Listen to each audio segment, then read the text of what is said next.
छत्रपती संभाजीनगर व कोल्हापूर युवक युवतींनो भारतीय सैन्यात घडवा अभिमानास्पद करिअर।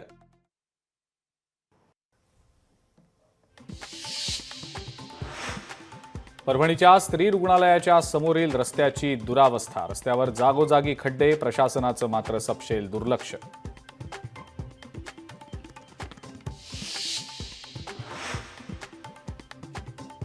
साताऱ्यामध्ये अजितदादांच्या पक्षाच्या विचारांना पुनरुज्जीवन, नवीन तरुणांना मिळणार पदाधिकारीपदी संधी, पुढच्या काळात तरुणांची अधिक सक्रियता पाहायला मिळणार अशी अपेक्षा।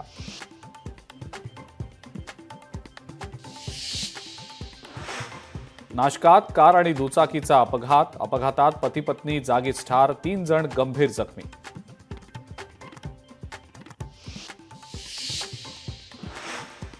चंद्रपूरमध्ये जिल्हास्तरीय सरपंच महोत्सवाचं आयोजन, सरपंच खेळणार कबड्डीचे सामने, राज्यातील अशा पद्धतीचा हा पहिलाच उपक्रम।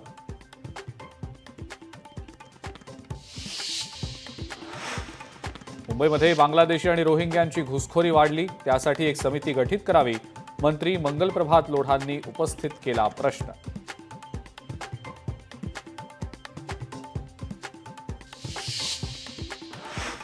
पुणेकरांसाठी खडकवासला धरणातलं पाणी प्रक्रियेविना पिण्यास अयोग्य, राज्य आरोग्य प्रयोगशाळेच्या तपासणीमधला निष्कर्ष, कॉलिफॉर्म जीवाणू आढळल्यानं पाणी पिण्यास अयोग्य।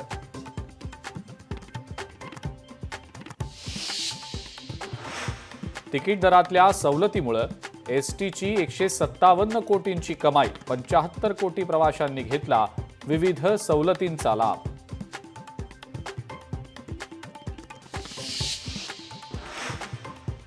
वक्फ बोर्डाच्या जमिनींचं जिओ मॅपिंग होणार, तज्ज्ञांच्या मदतीनं सर्वेक्षण, अल्पसंख्याक विभागाचा महत्त्वाचा निर्णय।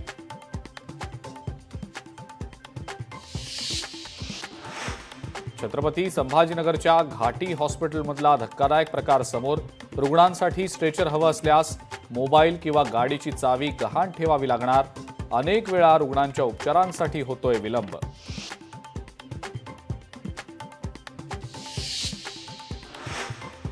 आणि अमरावतीमध्ये बालवैज्ञानिक प्रदर्शनाचं आयोजन, प्रदर्शनात राज्यभरातनं आलेल्या 330 विद्यार्थ्यांनी नाविन्यपूर्ण संशोधन आणि प्रयोग केले सादर।